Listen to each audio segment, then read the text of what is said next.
Todos consideramos que nuestra privacidad es un derecho inviolable, un espacio sagrado que tenemos que defender a toda costa.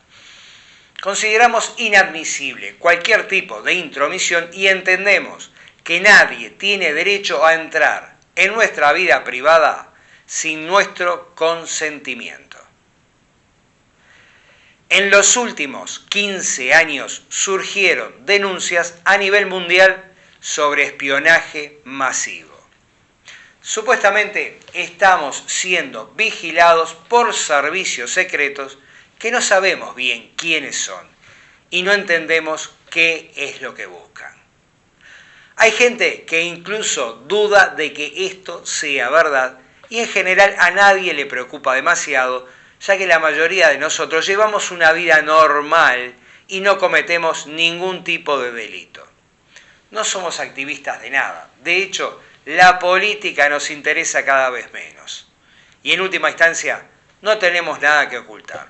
O sea que si nos están espiando, no nos afecta para nada. O por lo menos, eso es lo que creemos.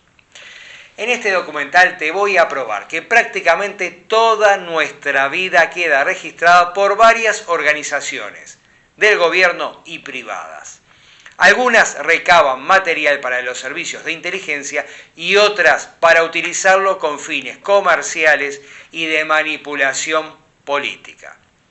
Te voy a probar que aunque no quieras tener problemas y no te metas con el gobierno se mete contigo. Y que aunque no te des cuenta, tenés muchísimo que esconder. Y para probártelo, vamos a conocer los testimonios de ex espías profesionales que nos van a explicar cómo las agencias de inteligencia registran al detalle todas nuestras vidas. Todas nuestras vidas. ¿Qué es eso? ¿Acaso tenemos más de una vida? Esto es mejor que lo explique un ex oficial de la CIA.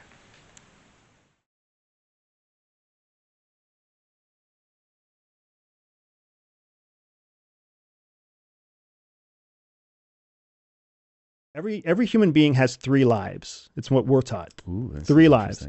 There's a public life, a secret life, and a private life, right? So the order is public life, private life, secret life.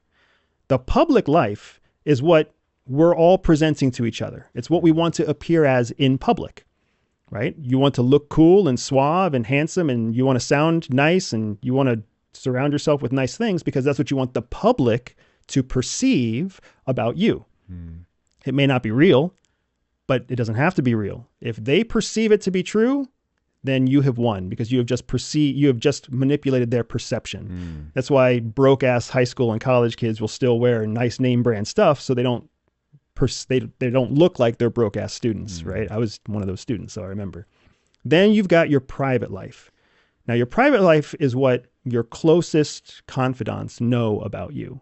So what your wife might know about you, what your close friends know about you, what your parents know about you. So publicly, nobody knows my feet smell bad. Privately, my wife knows my feet smell bad, right? But I'm never going to make that part of my public persona because it goes against what I'm trying to display as an image. So here you've got these two lives. When you meet a stranger, they're presenting their public life. Always. Most of your connections, most of your friends, unless they are in the private life, they are all in the public life. Your coworkers, your customers, these are all people who you are dealing with, you're interacting with on a public life to public life level. We haven't even talked about the secret life, right? The secret life is the life that you don't share with anyone. It's that place where your darkest thoughts, your biggest vulnerabilities, it's where they live and convince you every day not to share them with your spouse, not to share them with your parents, the things that make you feel horrible about yourself, the things that you wonder if they're really true, but you're afraid to even ask the question because what would they think? They the public life, they the private life. Well, how would people judge me? We all have a secret life too. For some people, secret life is big. For some people, secret life is quite small. But you've got these three lives.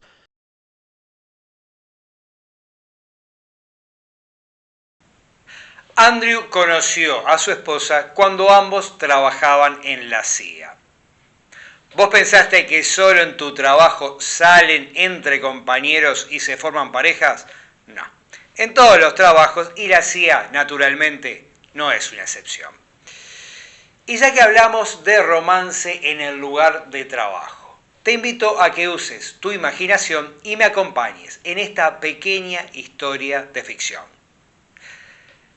Vamos a imaginarnos un matrimonio que atraviesa un momento de crisis y el marido le manda un WhatsApp a su esposa que trabaja en una agencia de viajes y en este momento está en la oficina.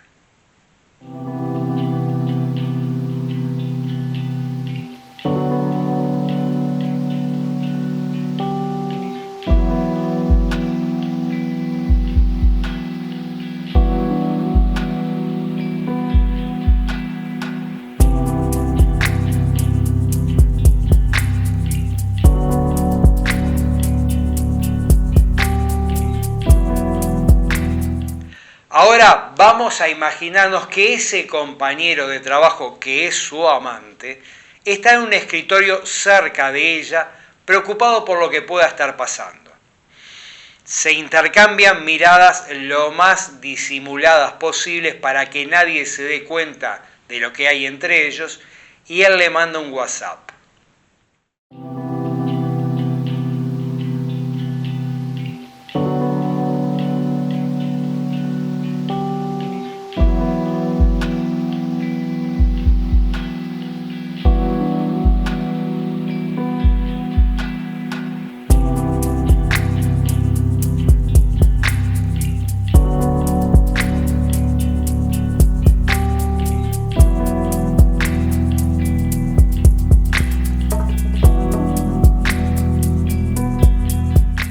Terminan el chat, ambos borran cuidadosamente los mensajes y piensan que están a salvo porque no dejaron ninguna evidencia de la comunicación que acaban de tener.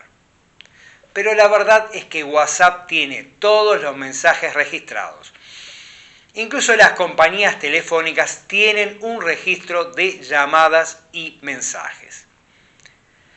En primera instancia, todos diríamos que para tener acceso a esos mensajes sería necesaria la orden de un juez y esto implicaría un proceso legal.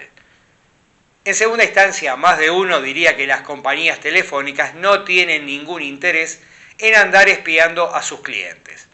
Ambos argumentos son muy acertados, pero de cualquier manera los mensajes quedaron registrados. What they want, like, people don't understand what the value of their own privacy is. First of all, the fact that people think they have personal privacy is laughable. You have no privacy. The cell phone that you carry in your pocket, you're giving permission to those apps constantly. You're giving commercial organizations, what you and I have already said are less tied to ethical responsibility. You're giving them permission to collect enormous amounts of private data from you all the time. Vamos a usar nuevamente la imaginación y vamos a imaginarnos a Natalia y a Sebastián escapándose a la hora del almuerzo para ir a un hotel a tener un encuentro amoroso secreto, muy secreto. Natalia y Sebastián no son terroristas, no suponen ninguna amenaza para el gobierno uruguayo, ni el de Estados Unidos, ni el de Israel, ni de ninguna parte del mundo. Tampoco son políticos ni figuras públicas destacadas. Digamos que son simplemente dos oficinistas viviendo una relación extramatrimonial. Convengamos que ningún servicio de inteligencia está interesado en espiarlos. Por lo menos, por ahora no. Obviamente ambos van a ir al encuentro íntimo con sus celulares, o sea que todo va a ser por duplicado. Primero que nada, se puede saber dónde están a través del GPS. Y adelanto que se puede activar la ubicación de nuestro teléfono sin nuestro consentimiento. Es más, pueden manipular nuestro celular aunque esté apagado. A través de aplicaciones satelitales, además de saber la ubicación, se puede ver en tiempo real por dónde están yendo y se los puede ver ingresando al hotel. Se pueden prender los micrófonos de ambos celulares para escuchar la conversación. También se puede prender la cámara delantera y trasera de ambos teléfonos. Es muy poco probable que los aparatos queden en una posición adecuada como para filmar el acto más íntimo, pero se puede ver el entorno o ver la cara de Natalia y de Sebastián cuando ya hayan terminado y vayan a revisar los mensajes. Existe también un micrófono que no capta sonidos sino vibraciones y es capaz de identificar ruidos como por ejemplo el de la ropa cuando se estén desnudando, el de la cama en los momentos más intensos y el del agua de la ducha cuando caiga. Si esta escena te resulta muy caliente, también hay una aplicación mediante la cual hasta se puede medir la temperatura del ambiente. Y luego se puede hacer el proceso inverso, ubicarlos y hasta verlos a través de un satélite cuando salen del hotel y vuelven a su lugar de trabajo. Prácticamente todo el encuentro secreto puede quedar registrado sin que Natalia y Sebastián no solo no se enteren, sino que ni siquiera sepan que estas cosas existen. Nuestra espía americana es una oficial de la CIA que cumple una misión de 4 años en Uruguay y le ordenan que espíe a un fiscal que acaba de pedir la prohibición de un pesticida producido por una multinacional que está causando daños graves en el medio ambiente y en seres humanos. La espía logra conocer al fiscal personalmente y se presenta como una rubia ingenua, ecologista, casi una admiradora suya. Pero su verdadero objetivo es averiguar sus planes y quiénes lo apoyan. Ella es parte de una estrategia para boicotear la campaña ambientalista, mientras la Embajada de Estados Unidos mueve los contactos políticos para que la prohibición del pesticida no se concrete nunca. A medida que avanza la historia entre la espía y el fiscal, surge una atracción que se vuelve casi obsesiva. Y tanto la CIA como ella saben absolutamente todo lo que hace el fiscal, todo. Y los oficiales de inteligencia, mujeres y hombres, tienen prohibido tener relaciones íntimas con la gente que reclutan y más aún con las personas a las que están espiando. Lo pueden considerar hasta una traición. O sea que para él, ella puede ser el amor de su vida, pero para ella, él puede ser el final de su carrera en la CIA.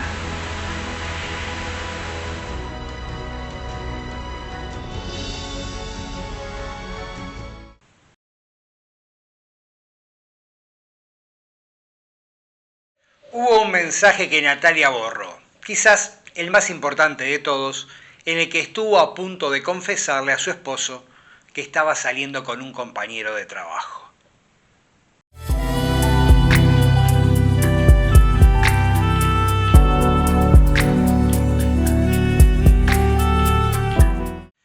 ¿Vos qué pensás? ¿Que este mensaje fue eliminado o que quedó guardado en alguna parte? Y la respuesta correcta es que ese mensaje quedó registrado en una base de datos de la agencia de inteligencia más grande del mundo, que no es la CIA, es la Agencia Nacional de Seguridad de Estados Unidos, NSA por sus siglas en inglés. Y no porque la NSA tenga algún interés en particular sobre la infidelidad de Natalia y Sebastián o porque ellos pongan en riesgo la seguridad de los Estados Unidos, sino porque lleva un registro de todas las comunicaciones electrónicas, es decir, teléfono de línea, teléfono móvil, WhatsApp, correos electrónicos, todas las redes sociales de toda la humanidad. No importa si vivís en Estados Unidos o en Uruguay que no saben ni dónde queda o en la China comunista. Basta que la comunicación en algún momento se dé a través de una señal eléctrica para que sea interceptada. Esto es lo que se llama espionaje tecnológico. La NSA registra también todas las correcciones y todos los mensajes no enviados, donde puede haber mucha información secreta, que es justamente el objetivo del espionaje. Y la información recabada por los servicios de inteligencia no se descarta nunca, se guarda para siempre. La gran mayoría del material de espionaje es recolectado de manera ilícita, o sea que no es de extrañar que cuando a un servicio de inteligencia o a algún político, incluso a alguna empresa privada le convenga, se deshagan de ese material, como sucedió con el famoso proyecto de manipulación mental MKUltra, del cual sobrevivieron accidentalmente 7 cajas de archivos. Pero técnicamente es ilegal deshacerse de ellos. En algunos países, pasado un tiempo, los documentos clasificados se desclasifican y quedan a disposición de todo el mundo. En el caso de Estados Unidos es a partir de los 25 años, pero se puede extender el plazo como lo hicieron con el asesinato del presidente Kennedy. Algunos documentos no se desclasifican nunca y la mayoría lo hacen de manera parcial. No te muestran todo. Vamos a escuchar a William Binney, ex oficial de la NSA, creador de varios programas de espionaje electrónico durante la Guerra Fría. Binney es un patriota estadounidense que renunció a su puesto jerárquico en esta agencia y se dedicó a denunciar el espionaje ilegal, es decir, sin una orden judicial sobre los ciudadanos estadounidenses y también sobre el resto de nosotros. Desde ese entonces comenzó a sufrir una persecución implacable por parte de las autoridades que dura hasta el día de hoy. How's the average individual adversely affected by NSA surveillance? Actually, it's hard to say there's any immediate impact on the individual per se, not yet anyway, unless you become a target or try to get politically active and are espousing principles or other directions or advocating for other kinds of operations that for the government that the current administration doesn't like, at which case you can become a target. Like the Tea Party and the IRS, how they're using this data to go after the Tea Party. It's how you use information about people. It's power over people. If you don't like what someone's doing, you use that data against them. Have they gone outside the limits of the Constitution? Oh, absolutely. I mean, that was my complaint from the very beginning. When they started this domestic spying in 2001, the most recent iteration of domestic spying, I would add. This goes back to at least World War II with program Shamrock, and after that, and Minaret, yeah, and Minaret. Well, that was during the Nixon times when he was after the anti-war protesters. That's and right. Other people didn't agree with his administration's position. He got the FBI using COINTELPRO, the CIA with a program called Chaos, and NSA with Minaret. Those were programs all oriented against these people that the administration didn't particularly care for, opposing the war and so on.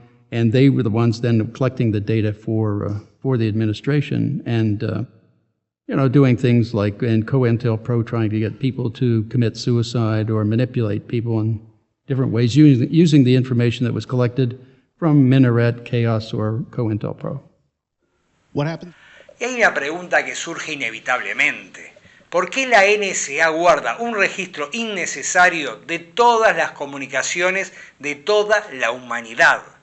Un registro que por excesivo incluso llega a resultar contraproducente. Tengamos presente que en la actualidad somos 8.000 millones de seres humanos poblando el planeta Tierra. En mi criterio, y aclaro que esta es mi explicación personal, hay 4 razones. La número 1 es el negocio. Dinero y más dinero. La número 2, una posible vigilancia operativa. Es decir, quizás algún día sí sea necesario hurgar en el pasado de alguno de esos miles de millones de seres anónimos. La número 3, una posible extorsión a esas personas que se convierten en un objetivo de vigilancia.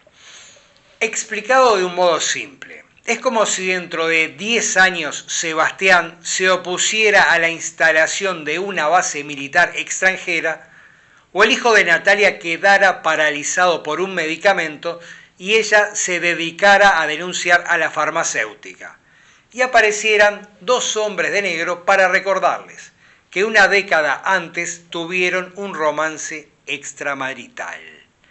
Esto no sucede con mucha frecuencia, simplemente porque no suele ser necesario, pero sucede.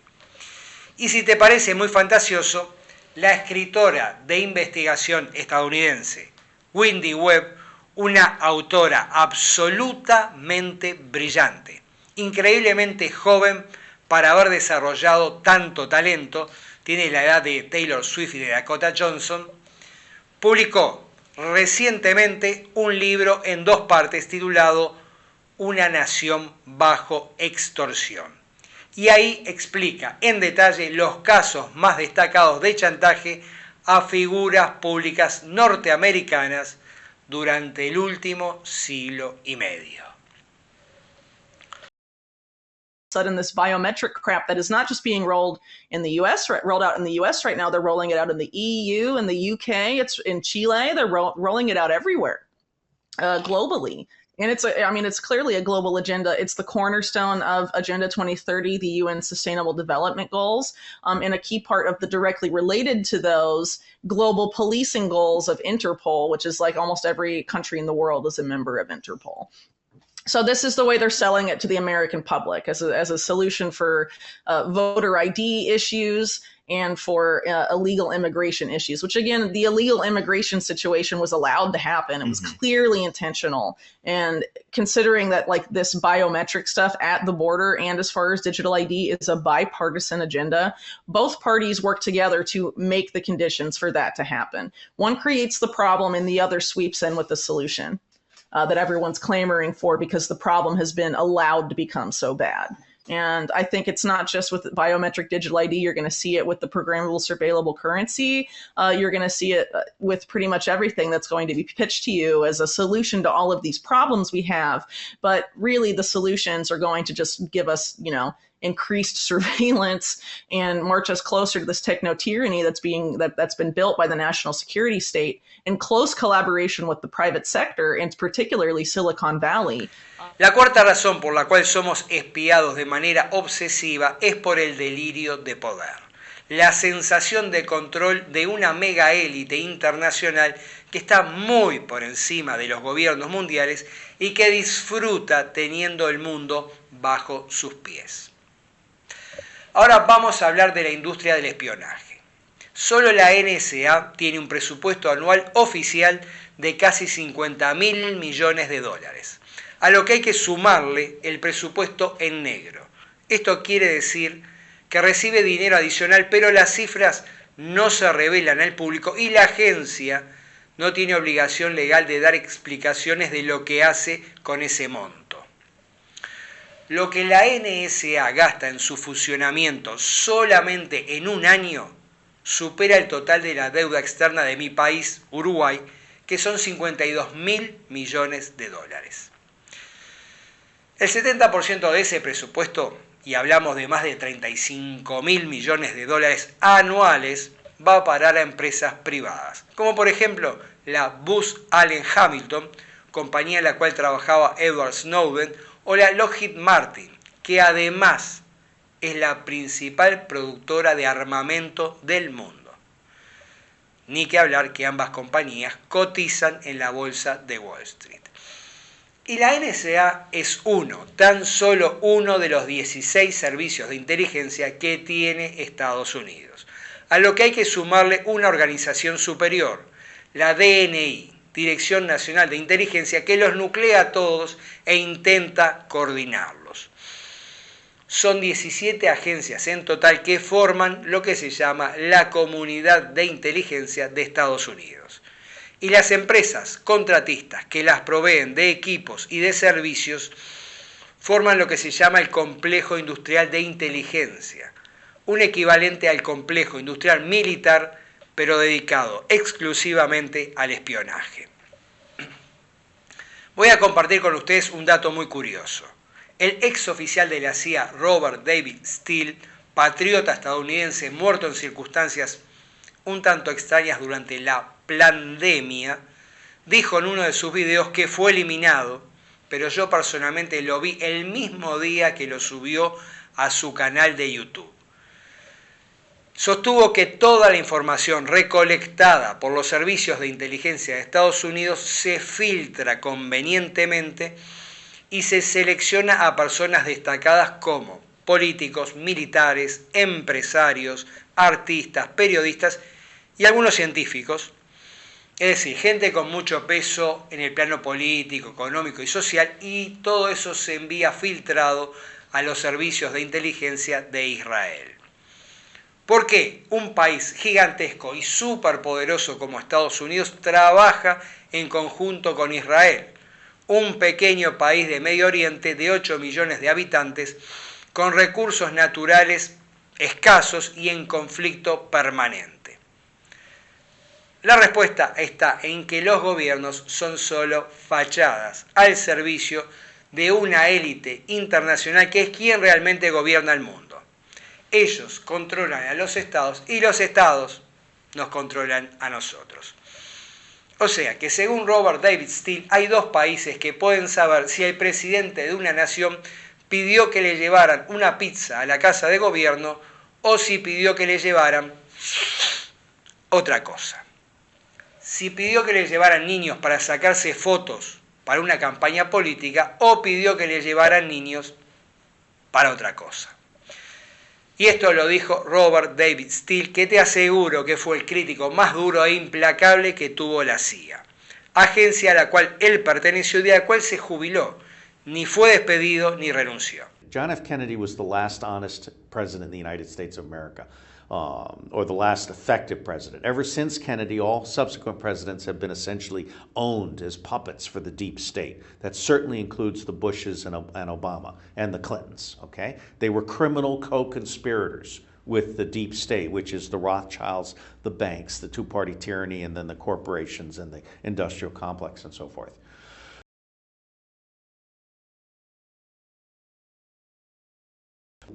And Dick Cheney, who hijacked the American presidency and has literally been the Adolf Hitler of this generation. He has created more chaos, more death and disease and destruction than anyone before him other than Stalin.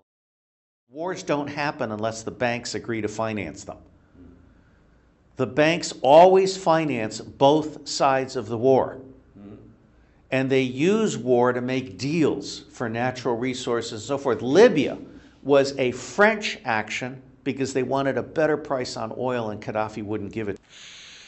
Es oportuno aclarar que la CIA sigue siendo la agencia de inteligencia más poderosa de Estados Unidos y del mundo entero. Pero esto no termina acá. Tengamos presente que a 2.000 kilómetros de la Tierra el espacio exterior está repleto de satélites. Algunos de ellos con fines de comunicación y otros con fines de espionaje.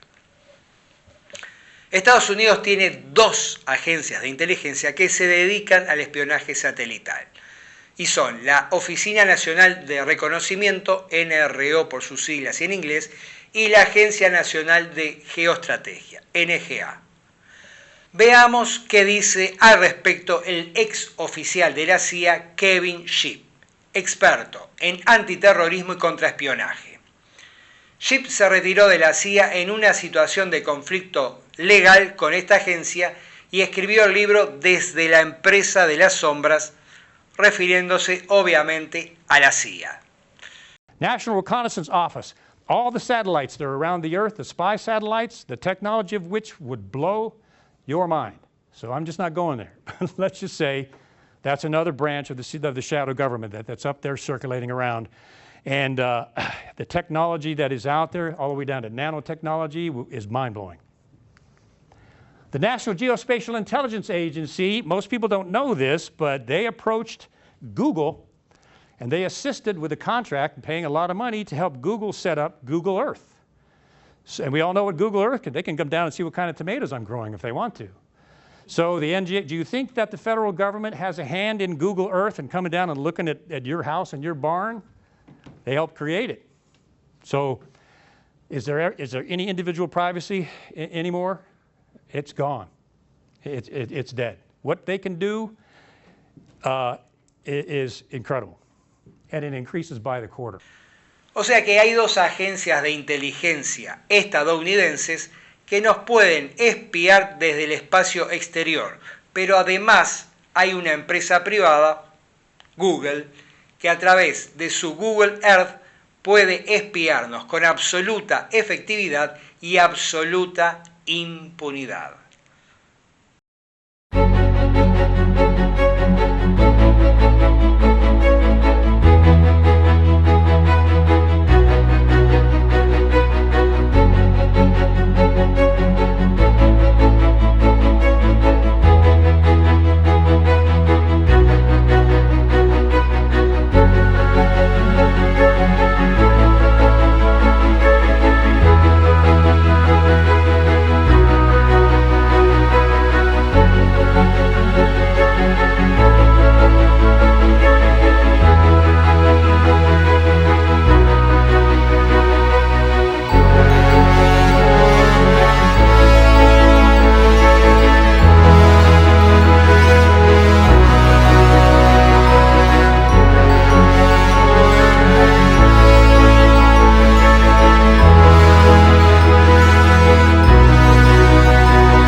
El 25 de octubre de 1983, el mundo se despertó asombrado ante la invasión militar que realizó Estados Unidos, el país más poderoso del mundo, a una pequeña isla del Caribe llamada Granada, que se había independizado del Reino Unido tan solo 9 años antes. Lo que vamos a escuchar a continuación es la conversación telefónica entre el presidente de Estados Unidos, Ronald Reagan, y la primera ministra del Reino Unido, Margaret Thatcher, unas horas después de producida la invasión. Hello, Margaret Thatcher, yes? If I were there, Margaret, I'd throw my hat in the door before I came in. Oh, no, there's no need to do that. Listen, we regret very much the embarrassment that's been caused you, and I'd just like to tell you what the story is from our end out here. I was awakened at 3 o'clock in the morning, supposedly on a golfing vacation down in Georgia, and was there with the Secretary of State, and so we met in pajamas out in the living room of our suite to because of this urgent plea from the Organization of East Caribbean States. We immediately got a group going back here in Washington, in which we shortly joined on planning and so forth. It was literally a matter of hours when your word came of your concerns. By the time I got it, the 0 hour had passed and our forces were on their way. And, of course, the time difference made that it was later in the day when you learned of it, and for us over here it was only 5:30 in the morning when they finally landed, and at last we could talk plainly. I would not speak for very long, even on the secret telephone to you, because even that can be broken. Yes. So I'm very much aware of sensitivity. Well... But the action's underway now, and we just hope that it will be successful. Well, we are sure it is. It's going beautifully. Well, let's hope it's soon over, Ron, and that you manage to get a democracy restored. We want to put them kind of out ahead in helping in the restoration of a government, so there'll be no taint of big old Uncle Sam trying to impose a government on them. Well, there's a lot of work to do yet, Ron, still, isn't there? Oh, yes. Yeah, and And it'll be very tricky. we think that the military part of it is going to end very shortly. But as I say, I'm sorry for any embarrassment we caused you, but please understand it was just our fear of our own weakness over here with regard to secrecy. It's very kind of you to have rung, Ron. Well, it's my pleasure. Appreciate it. How is Nancy? Just fine. Good. Give her my love. I shall. All right. Thank you very much. I must return to this debate in the House. It's a bit tricky. Oh, all right. Yes. Go get him. Eat him alive. Goodbye. All right, bye. Also, Mr. Speaker, due to our...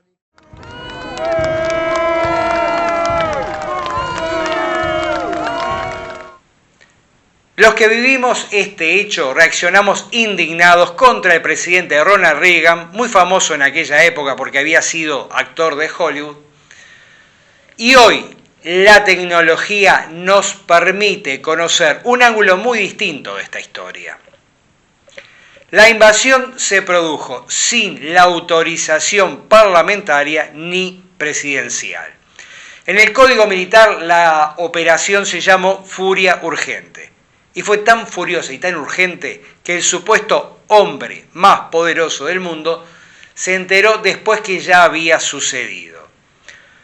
Una prueba más que reveladora para quienes no nos cansamos de decir que los gobiernos no son quienes mandan realmente, empezando por el gobierno de Estados Unidos. Como habrás visto, Margaret Thatcher desconfiaba que aquel diálogo telefónico podía estar siendo grabado o quizás sabía que estaba siendo grabado. Esta conversación fue subida a YouTube en el año 2015, nada menos que por el diario inglés The Guardian, el que publicó las primeras denuncias de Edward Snowden. Y uno se pregunta, ¿cómo es posible que se haya filtrado al mundo entero una conversación tan crítica entre dos jefes de Estado? ¿Quién la grabó y quién sacó una copia de los archivos secretos para filtrarla al público? Y quizá la pregunta más importante de todas, ¿con qué finalidad lo hizo? Y nadie está a salvo de que se hagan públicas conversaciones privadas.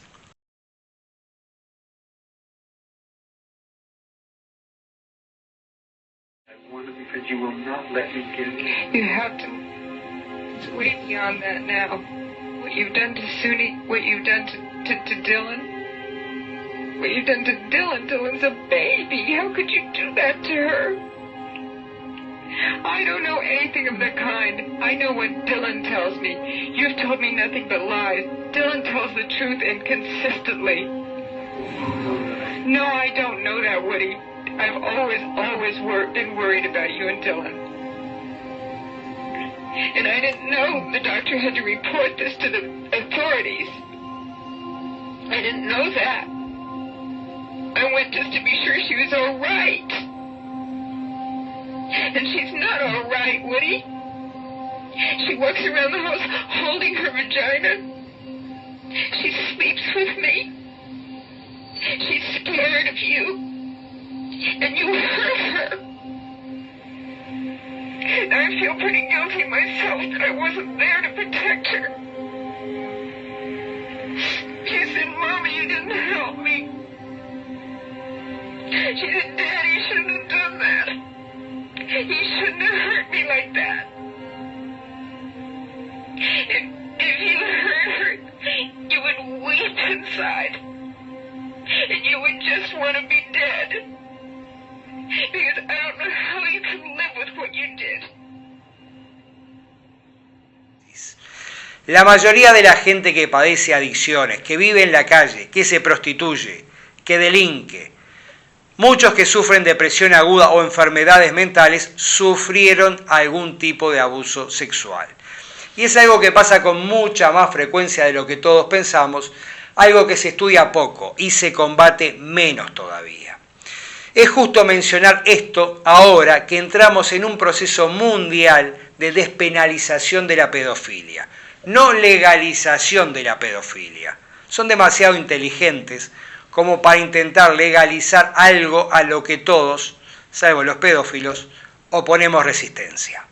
Que es un derecho de los niños y de las niñas, señoría, independientemente de quiénes sean sus familias, porque todos los niños, las niñas, les niñas de este país tienen derecho a conocer su propio cuerpo, a saber que ningún adulto puede tocar su cuerpo si ellos no quieren, y que eso es una forma de violencia. Tienen derecho a conocer que pueden amar o tener relaciones sexuales con quien les dé la gana, basadas, eso sí, en el consentimiento.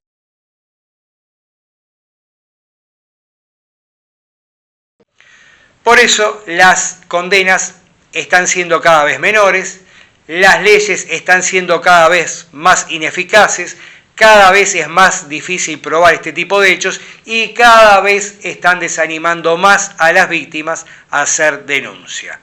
Luego, los medios de comunicación van a colaborar con un proceso de naturalización de la pedofilia, igual que lo hicieron con otros comportamientos sexuales que históricamente ellos mismos habían condenado. Él antes era un chico. Sí. Y se operó para convertirse en chica. Ajá. Y ahora que es chica le gustan las chicas. Sí. O sea que en realidad podía haberse quedado siendo un chico. Sí. Entonces, ¿para qué se ha hecho la cirugía? Para nada. Si no sabías esto, ahora ya lo sabés. Y volvemos a nuestro tema, que es la privacidad. Es muy común en todos los ejércitos del mundo que algunos soldados lleven cámaras en sus cascos para filmar las batallas mientras ellos mismos están combatiendo. De esa manera, los que están a cargo del operativo pueden dirigirlos y posteriormente pueden analizar los combates para perfeccionarse. Lo que vamos a ver a continuación es el momento en que Barack Obama, siendo presidente de Estados Unidos, Joe Biden, su vicepresidente, y Hillary Clinton, secretaria de Estado, desde la sala de emergencia del Pentágono miran en tiempo real el operativo, en el que supuestamente un equipo de élite captura y mata a Bin Laden. Digo supuestamente porque yo no creo que Bin Laden haya sido el autor del atentado del 11 de septiembre, y menos que lo hayan capturado y matado en este operativo. Pero esa es mi opinión personal. No tiene por qué ser la tuya.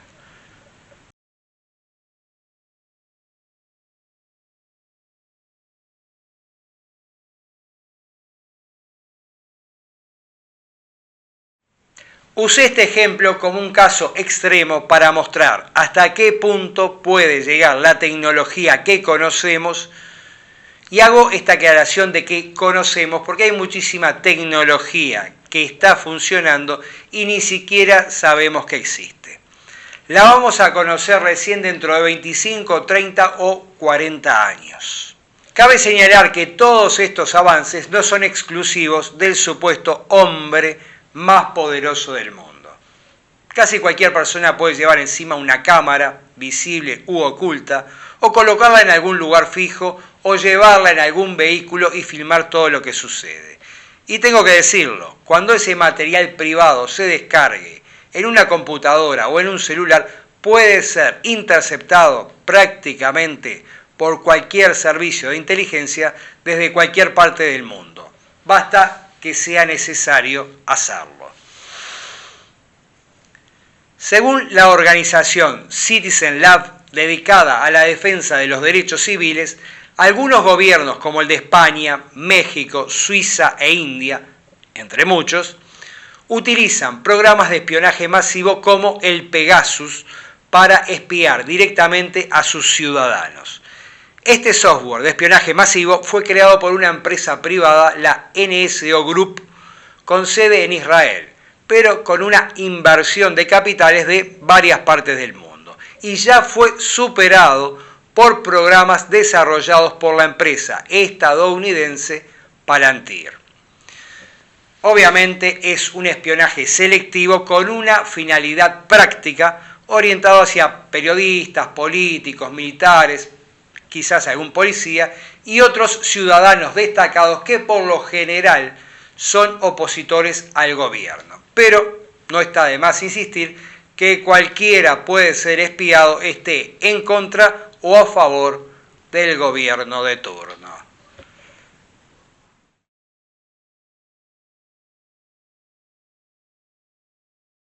Las redes sociales se convirtieron en una forma de relacionarnos con el mundo.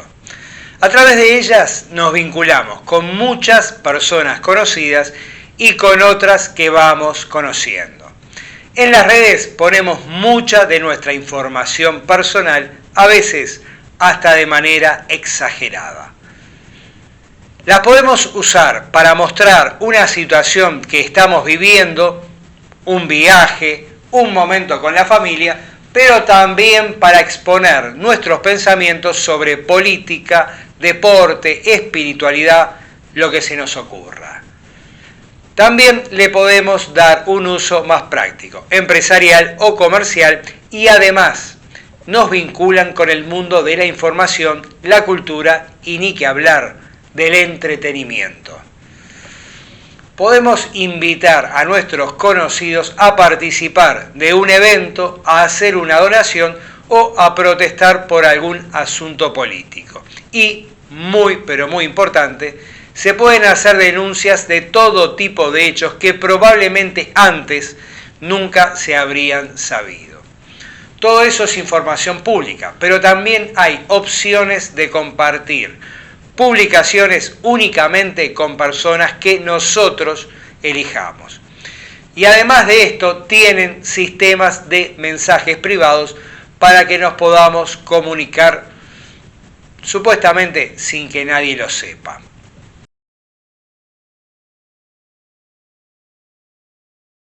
And I'll tell you one thing, there's, both from the United States perspective, but from foreign intelligence services, there's nothing better than Facebook. There's nothing better than social media. What we do as a CIA officer, my job, if I wanted to recruit you, we would do something called a targeting study. That means I want to know what you like, where you go at night, where you go during the day, all your friends. Guess what you've done already? You've just handed that to me. I think the FBI probably has a different view of Facebook than the CIA does. Again, we love this stuff for targeting.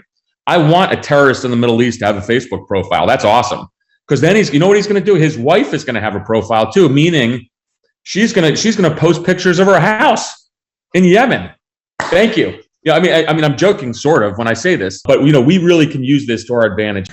O sea que las redes sociales y las plataformas digitales como YouTube, Telegram o Twitch son una calle de dos vías. Nos mostramos al mundo y este se muestra maravillosamente ante nosotros.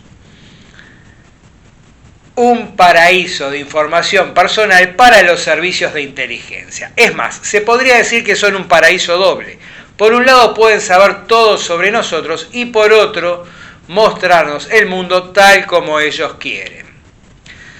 Tradicionalmente, cuando se quería espiar a una persona, los oficiales de inteligencia la seguían a todas partes.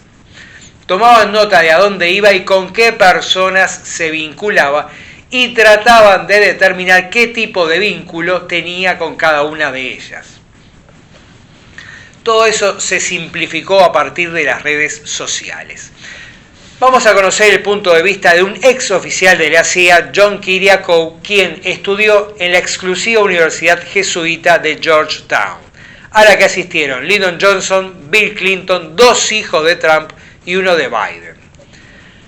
En esa universidad fue reclutado para la CIA por uno de sus profesores que había pertenecido a esta agencia.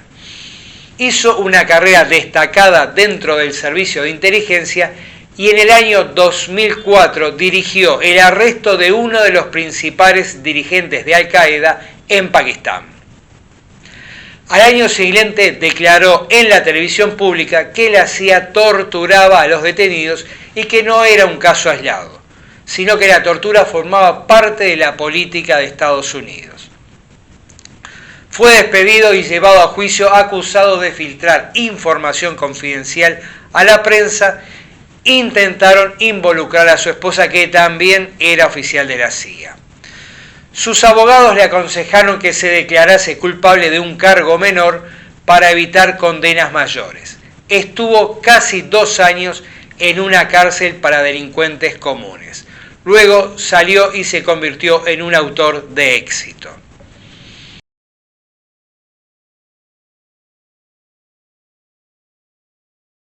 I think it's wonderful that there's a possibility of a woman heading the CIA, but there are 50 different women who are qualified to lead the CIA.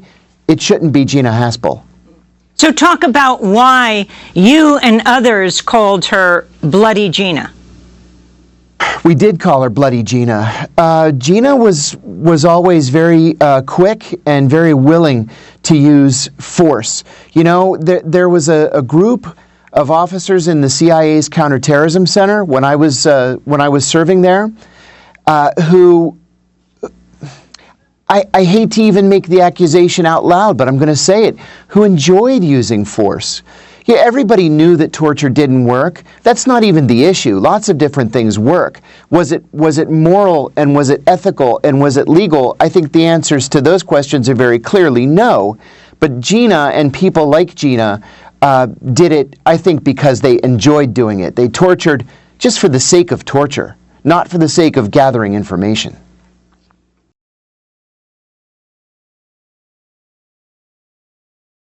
The primary mission is to protect the agency. And one of the ways that they do that, or one of the ways that they've begun doing that since the September 11th attacks and the passage of the Patriot Act, is to begin gathering information on literally every American citizen, every U.S. person, that's people who are here legally with a green card, just so that in the event that you become trouble for the government at some point in the future, they can go back to what they've already collected, whether it's your emails, your phone calls, your Facebook posts, your Twitter posts, and if they need to begin building a case against you. DARPA es una agencia del Ministerio de Defensa de los Estados Unidos que se dedica a desarrollar tecnología con fines militares. Por ejemplo, satélites, robots y sistemas informáticos, entre muchas cosas. En el año 2003 trabajaba en un programa llamado LifeLog, que tenía dos objetivos. El primero era registrar toda la actividad de todos los usuarios de Internet, y el segundo, recopilar datos sobre el comportamiento humano, cómo pensamos, cómo sentimos, decidimos y actuamos, para trasladarlo al campo de la inteligencia artificial. Hubo protestas muy grandes por esta potencial invasión de la privacidad y, según la historia oficial, el gobierno decidió clausurar el programa. Curiosamente, muy curiosamente, el mismo día que el proyecto LifeLog se dio de baja, Facebook inició su actividad. Luego lo harían otras empresas como Google, Twitter, Palantir y Amazon, con tecnología desarrollada por el DARPA y con personal que había trabajado para esa agencia. Según la historia oficial, Facebook fue fundada en 2004 por Mark Zuckerberg y otros asociados. 7 años más tarde se convirtió en un suceso de alcance mundial. Casi todo el mundo tenía una cuenta en Facebook y la usaba para todo, hasta para cosas tan triviales como sacarle una foto a lo que estaba comiendo y publicarla en el momento. Increíblemente, en esa misma época, más del 80% de los políticos estadounidenses no tenía cuenta en Facebook ni en ninguna red social. La explicación que dieron fue bastante lógica y convincente. Querían mantener su privacidad. Circuló una explicación extraoficial de que la mayoría de ellos temía que se descubriera algo de su vida privada, pasada o presente, que pudiera comprometerlos, cosa que también es verdad. Pero había una razón mucho más importante que se supo más tarde, y fue que además tenían miedo de ser espiados a través de las redes por servicios de inteligencia norteamericanos y también de otras partes del mundo. Y tenían razón para tener miedo, porque más de una vez se descubrieron que las computadoras que usaban en el Congreso y en el Senado estaban intervenidas. Y no cayó ningún presidente ni ningún otro jerarca. Posteriormente, con el paso del tiempo, el éxito de las redes fue tal que los políticos norteamericanos no tuvieron más remedio que incorporarlas a sus campañas y a su actividad política en general.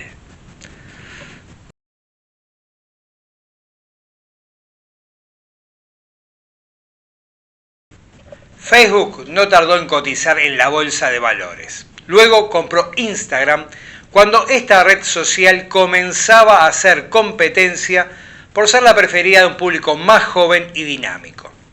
Luego compró la aplicación de mensajería instantánea WhatsApp. También compró otras empresas y conformó lo que se llama el grupo inversor Meta. Hoy, 2024, Zuckerberg continúa siendo el director de este grupo Meta. Los medios lo presentan como el dueño de toda la compañía, pero en realidad posee un modesto 14% de las acciones. Y podemos preguntarnos, los dueños del 86% restante, ¿qué son? ¿Sus empleados? En realidad, Zuckerberg es la cara visible. Por eso cuando el Senado de Estados Unidos lo cita para pedirle explicaciones y hay rumores de que lo van a investigar, de que lo van a multar, de que lo van a llevar a juicio, se monta todo un circo mediático para hacerle creer a los estadounidenses y al mundo entero de que los políticos controlan a las empresas tecnológicas y protegen nuestra privacidad.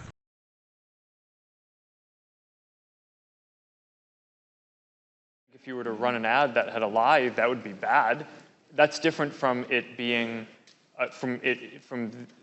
in our position, the right thing to do to prevent your constituents or people in an election from seeing that you had lied.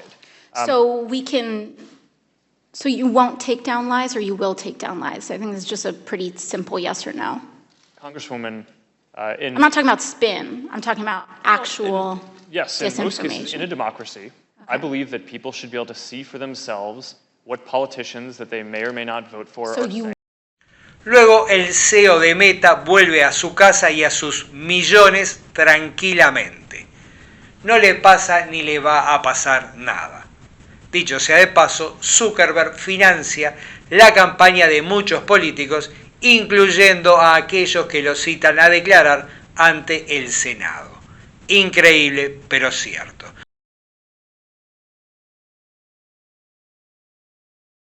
My understanding is that Zuckerberg spent $400 million in the last election, nominally in a get-out-the-vote campaign, but really fundamentally in support of Democrats.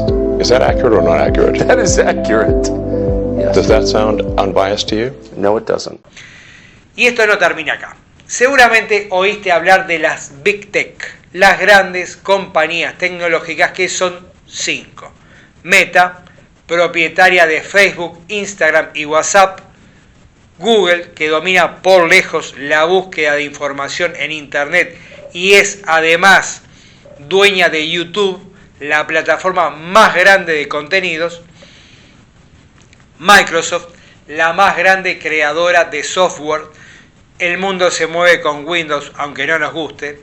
Apple, que se dedica a fabricar computadoras, teléfonos, iPads, etc.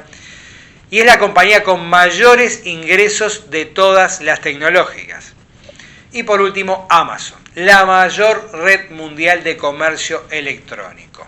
Estas 5 grandes compañías tecnológicas que acabo de mencionar, Big Tech en inglés, trabajan con la Agencia Central de Inteligencia, la CIA, permitiéndole acceso a todos sus datos. O sea que toda la información que tienen sobre nosotros queda a su disposición. A cambio de esto, reciben exenciones impositivas, subsidios, flexibilidad legal en materia comercial y laboral. Sus empleados trabajan en condiciones durísimas por sueldos mínimos y cuando reclaman mejoras en seguros de salud o desempleo, las Big Tech se los derivan al gobierno para que paguen esos beneficios. Y lo más importante de todo, tienen contratos multimillonarios con el gobierno. O sea, le venden sus servicios y productos al Estado que recauda impuestos de sus ciudadanos para pagarles a ellas. A nivel internacional, el gobierno norteamericano, a través de sus embajadas, se encarga de que las Big Tech se expandan libremente y afirmen su presencia en todos los países del mundo, más allá de los gobiernos, de las empresas locales y más allá de los intereses y de los derechos de sus ciudadanos. Y por último, insistir en que los verdaderos dueños de estas Big Tech son accionistas de distintas partes del mundo que se esconden detrás de las caras visibles de sus CEO o sus directores.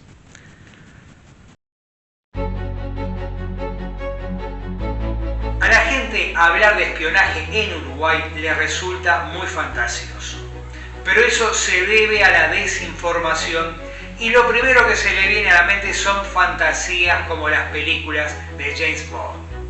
El espía no es un tipo que escala muros en la noche, estrangula guardias y abre cajas fuertes para fotografiar documentos secretos. No funciona así. El espía busca gente que tenga acceso a esos documentos y esté dispuesta a venderlos. La función principal de un oficial de inteligencia es, digamos en la mayoría de los casos, reclutar y manejar a alguien que esté dispuesto a traicionar a su patria en favor de un país extranjero. Y reclutan ministros, presidentes y hasta reyes. Esto funciona así desde Babilonia, hace 5.000 años. El golpe de Estado cívico-militar de 1973, te aseguro que fue hecho siguiendo estrictamente un manual de la CIA paso a paso. Ningún golpe de Estado sería posible sin los servicios de inteligencia. Y doy fe que son mucho más siniestros y más elaborados de lo que todos pensamos.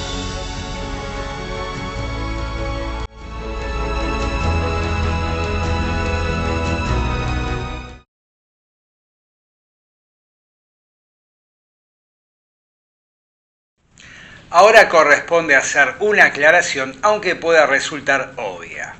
Ningún servicio de inteligencia anda espiando a la gente común porque sí. Para espiar a una persona hay que declararla objetivo de vigilancia y para ello tiene que haber razones muy específicas. Ya di mi explicación personal sobre por qué algunas agencias de inteligencia hacen un espionaje masivo indiscriminado. Primero, para justificar los presupuestos de las empresas contratistas que venden productos y servicios. Un negocio inventado. Segundo, para conocer los secretos de posibles opositores. Tercero, para tener material para ser usado en contra de estos opositores, lo cual incluye la extorsión, y cuarto, el deseo de poder y control total que tienen los psicópatas que gobiernan este mundo. Pero hay dos motivos más para espiar nuestras comunicaciones y que tienen que ver con el valor de nuestra información personal. Un motivo es comercial y el otro de propaganda político. Y ambas están vinculadas a empresas privadas. Vamos a analizar el valor de la información desde el punto de vista comercial. Para sobrevivir económicamente, todos necesitamos vender, ya seamos autónomos, empresarios o asalariados.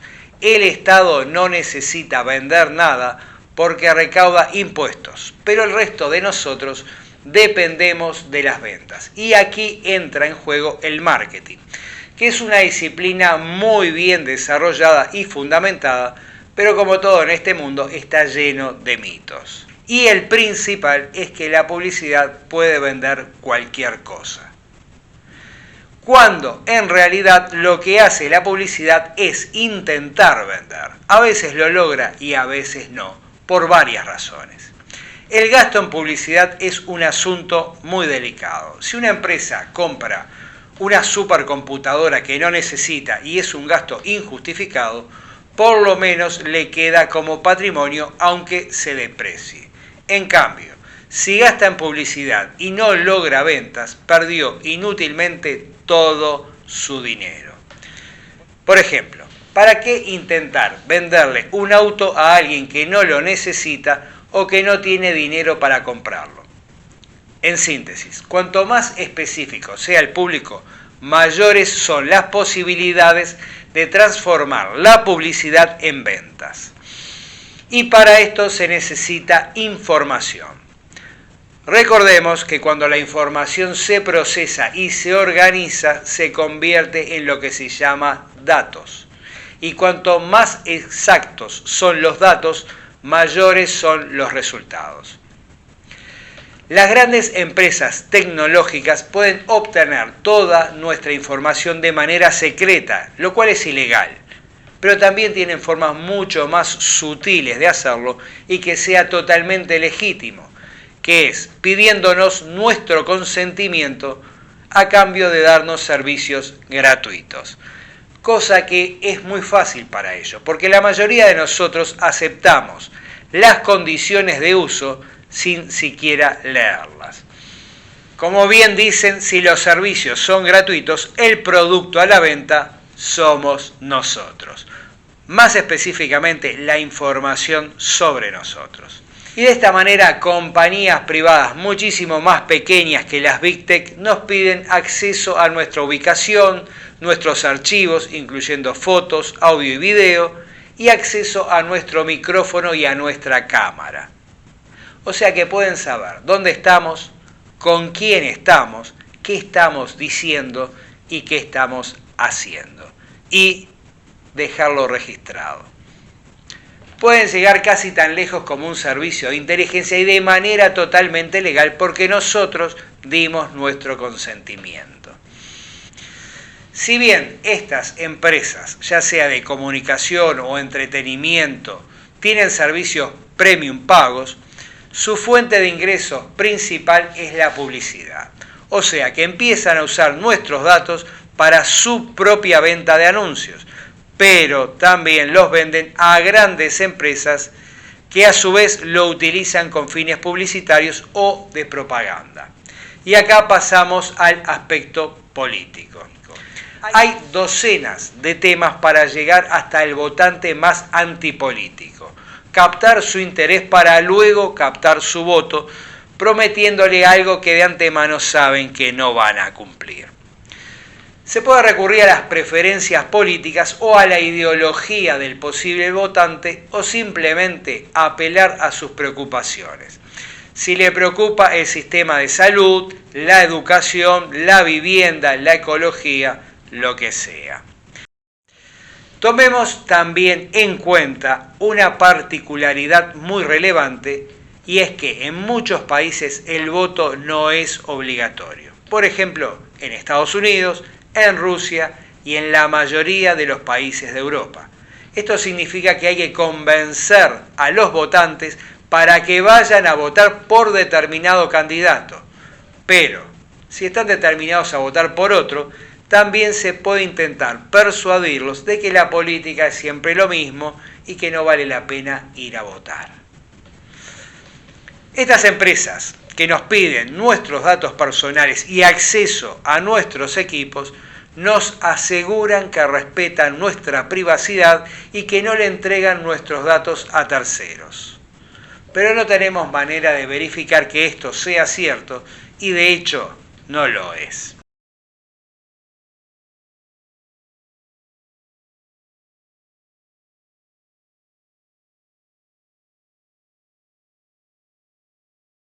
For Cambridge Analytica on the Trump campaign, she made it clear her role was to target small groups of people, harvest their personal information, and attempt to change their political opinions. A practice she did without compunction then, but had now decided was disgraceful. The elite have spent too many years using technology to take advantage of people's openness and goodwill, and I won't stand by any longer to observe this privileged abuse of power, intentionally or unintentionally. I want to help shed light in these dark places and to help people be more responsible in their actions. Es una estafa muy fácil de hacer y muy fácil de ocultar. Y si un ciudadano decide hacer una demanda jurídica, es un proceso muy largo, muy costoso y con muy bajas probabilidades de tener éxito.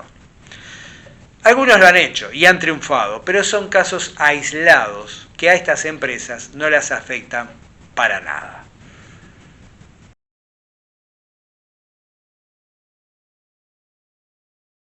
Si pensamos en seguridad informática, existen empresas privadas que se dedican a desarrollar programas que sin duda son muy buenos protegiendo nuestros equipos y nuestros datos.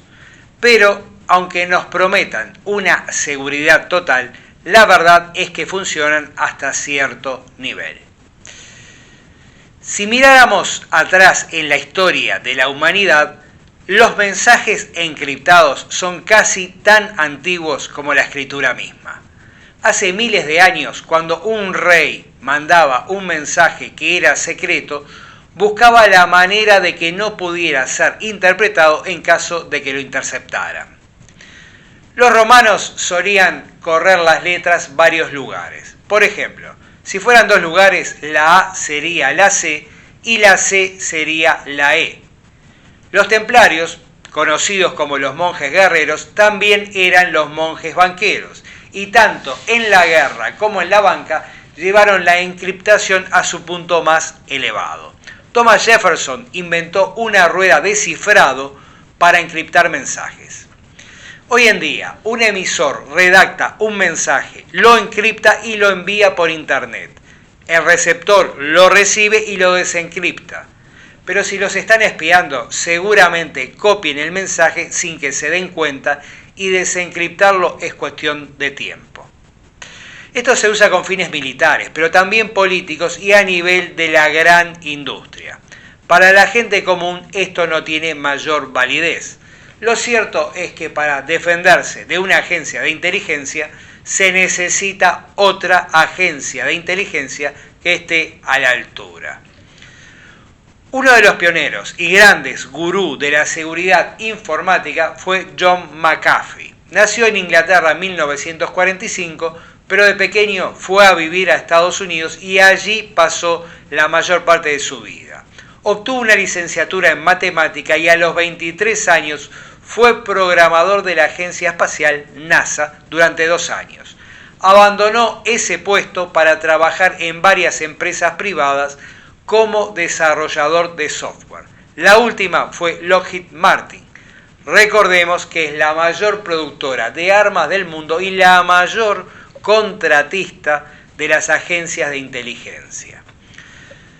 John fundó su propia empresa dedicada al software antivirus, la famosa McAfee, que aún conserva su nombre. La vendió por $100 millones en los años 90 y como dato curioso, en el 2021 un grupo inversor la compró por $14.000 millones. John McAfee era un hombre muy extravagante que le gustaba llamar la atención de los medios, haciendo predicciones a veces exageradas sobre el futuro de la tecnología y de las inversiones. En su vida privada era muy mujeriego, abusó del alcohol y de la cocaína, hasta que se rehabilitó y se dedicó a practicar y a enseñar yoga. Durante años vivió con un harem de mujeres hasta que formalizó con una de ellas. Se dedicó a la inversión en criptomonedas y llegó a desarrollar un programa de mensajería instantánea tipo WhatsApp. So I finally remembered how to uninstall McAfee antivirus software, and I've asked my friend Bartholomew to walk you through the steps. This is my lab tech, Bartholomew. He is going to take you through step by step the process of uninstalling the McAfee antivirus software. But say hello, Bartholomew. Yes, so if you need me, I'll be over here, and good luck. The procedure for removing McAfee antivirus software from your computer is as follows. First, make sure you have a full backup. Yes, Bartholomew. Back it up. Back it up. That's right. Yeah, Very John. important. Back it up. Oh, John, you like that. Sir, should I be reading the instructions for the Mac or PC? They're really quite different. Depending on which edition and version of McAfee's anti-malware software is installed on your computer, you may have to click on Remove, Uninstall, or a similarly named option to begin the uninstall process. Era un hombre antisistema que criticó duramente al gobierno estadounidense y a las empresas contratistas. Esto, sumado a una supuesta evasión de impuestos y actos de violencia que no fueron aclarados, le generó una situación legal muy complicada. De hecho, se fue a vivir a Belice y anduvo por varios países de Centroamérica y del Caribe. Lo que más nos importa ahora de John McAfee es que declaró varias veces que todos los programas de informática tenían lo que en inglés se llama simbólicamente backdoor, puerta trasera, o trapdoor, esa puertita que se usa para que entren y salgan las mascotas. A través de estos sistemas, los servicios de inteligencia estadounidense pueden entrar y tomar toda la información que se les dé la gana sin dejar rastros. Yeah, well, I think the first thing, everybody in this room should educate yourself about these little devices everyone is holding up and carrying, because they truly are spy devices. You have people, I mean, I've even heard people at Google say that if you have nothing to hide, you have nothing to fear. Well, I've never heard anything crazier. And who among us has nothing to hide? I'm serious. It's not, do you have something to hide, but what is it that you're trying to hide and from whom? Think about this. Everybody, everyone exercises a different degree of privacy hundreds or sometimes thousands of times per day. I just met you. I'm not likely right now, especially with everybody watching, to tell you the intimate details of my life. It's like if I go to the store and buy some nice Romanian beer, I don't tell the clerk what I did last night in my private hours. No, we have very restricted lines of conversation. The weather, politics maybe, the price of potatoes, and that's it.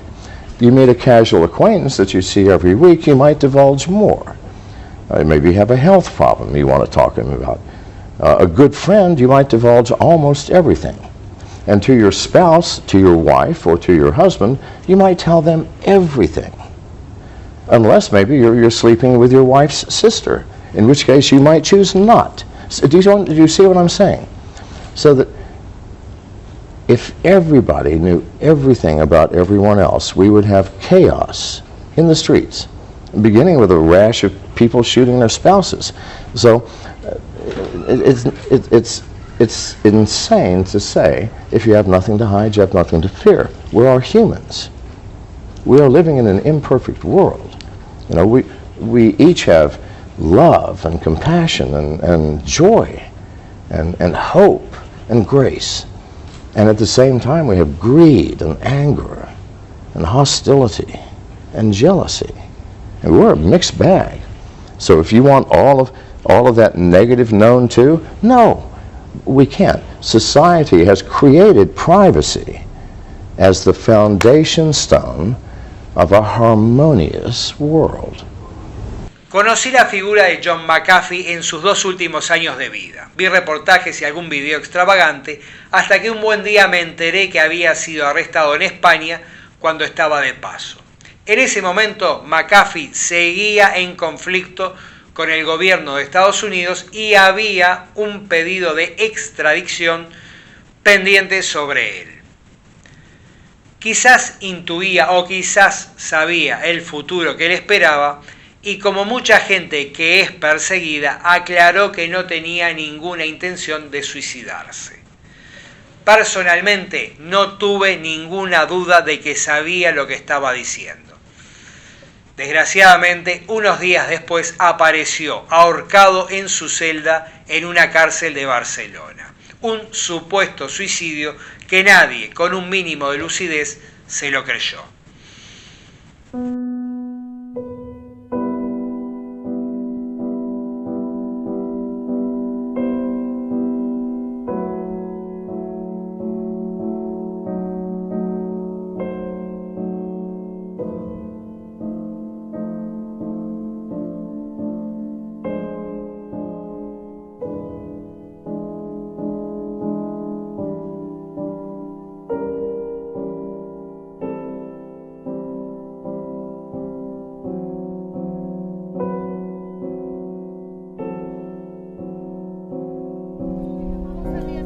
I blame the U.S. authorities for this tragedy.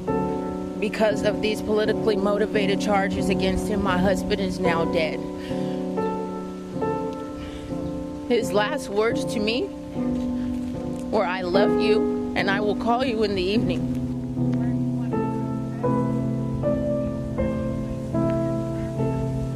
Those words are not words of someone who is suicidal.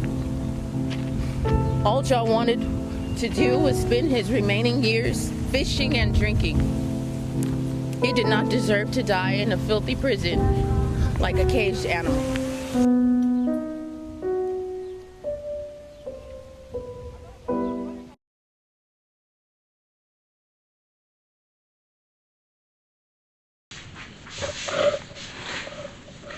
Vamos a volver al ejemplo ficticio de Natalia y Sebastián. Imaginemos que el dueño de la agencia de viajes, vamos a ponerle un nombre, Harvey. Harvey intentó tener un romance con Natalia y ella se negó, porque no le interesaba en lo más mínimo, pero como era el dueño, no le convenía que quedara resentido con ella, entonces le dijo que le encantaría tener una aventura con él, pero que era casada y tenía hijos, y ante todo quería mantener la paz familiar.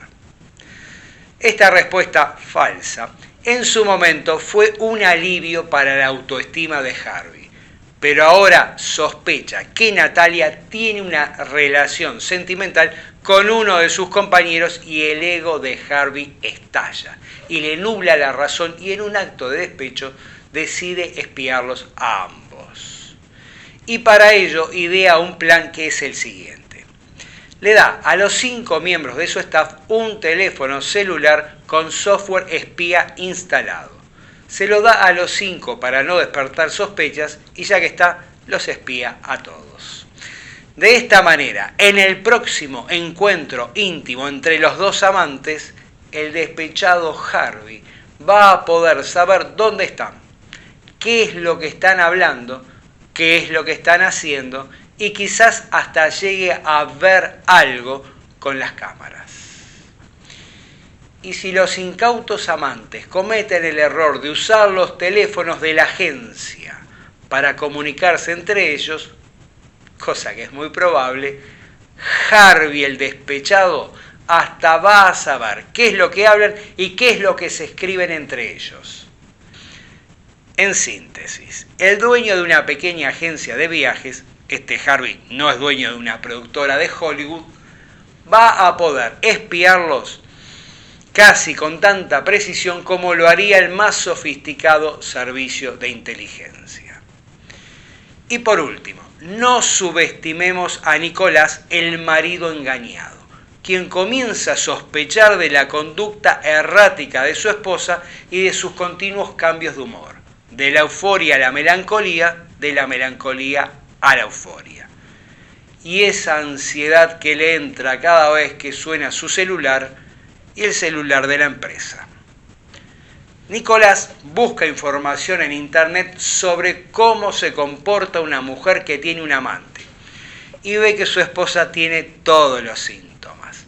Luego busca un tutorial de cómo instalar software espía y cuando Natalia deja el celular cargando de noche, se lo instala.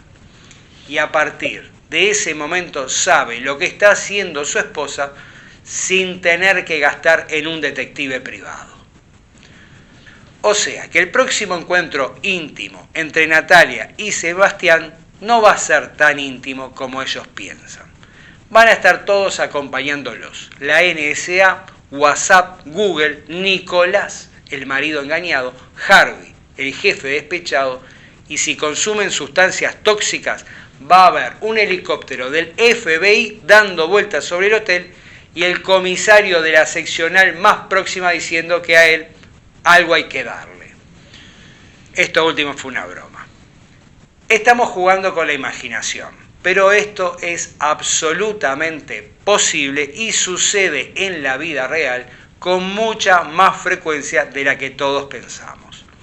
En alguna parte de este mundo, un ciudadano particular está espiando a otro ciudadano particular, sea cual sea su relación, cónyuge, amante, empleado, rival, enemigo, lo que sea.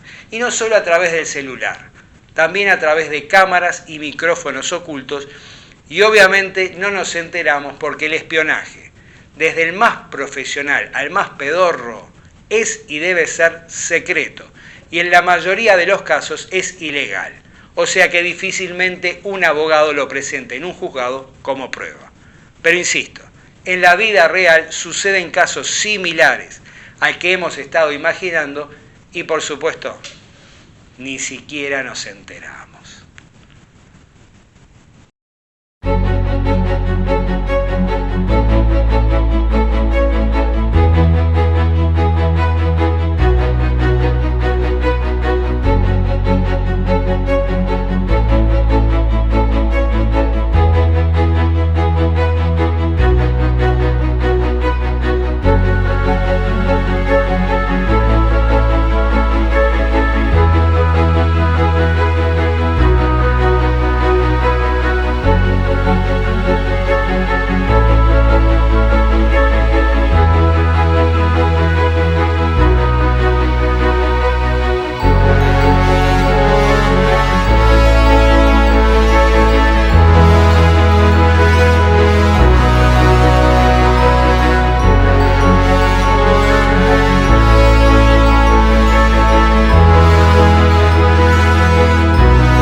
Cuando se habla de vigilancia del gobierno, se usa con mucha frecuencia la expresión gran hermano.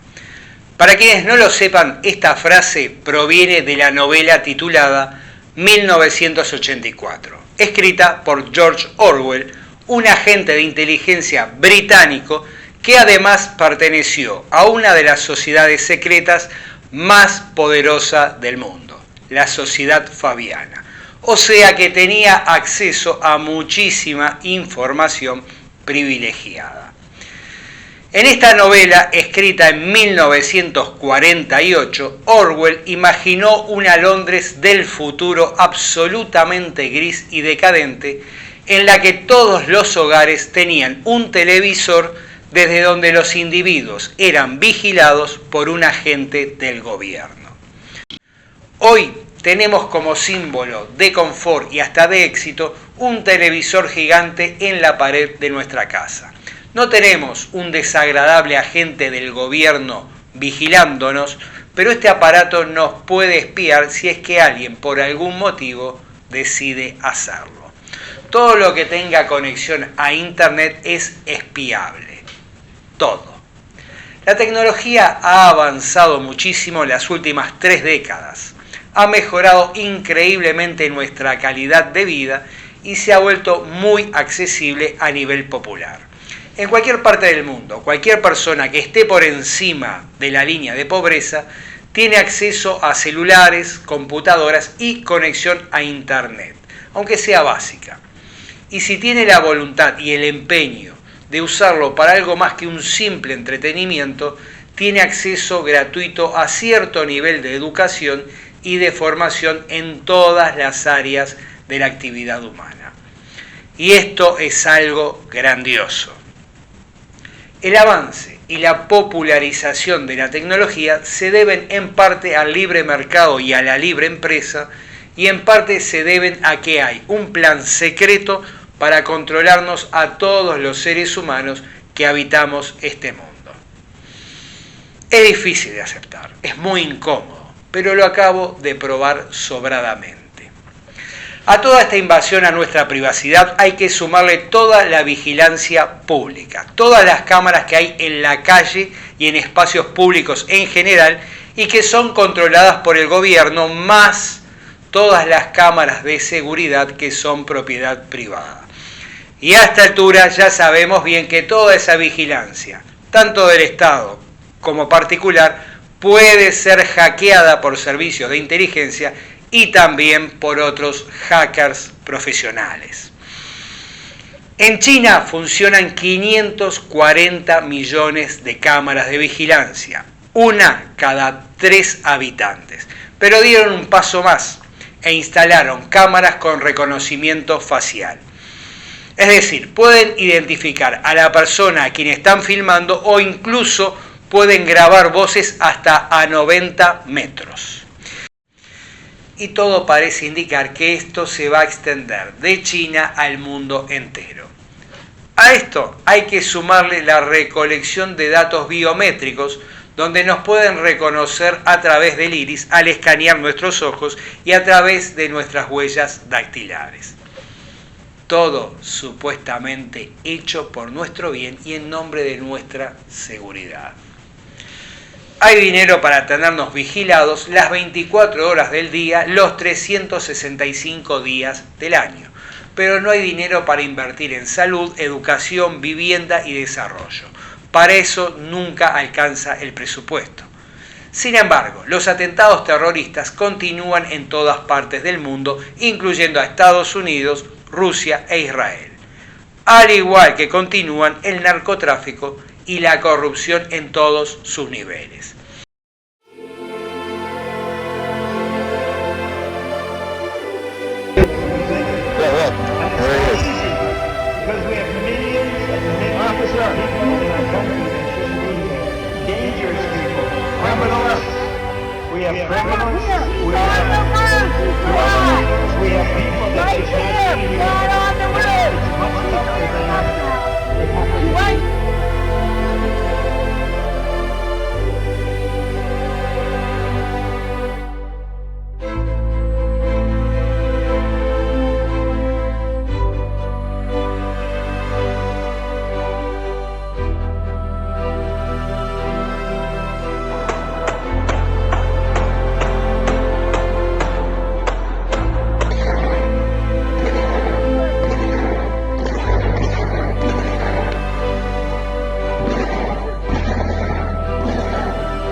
En un video amateur, cientos de jóvenes aterrorizados huyen para salvar sus vidas en medio de un ataque de militantes de Hamas. Poco antes habían estado bailando en una fiesta rave en el desierto, cuando sin previo aviso, combatientes de Hamas empezaron a descender en paracaídas. Otros irrumpieron en automóviles y comenzaron a disparar contra los asistentes.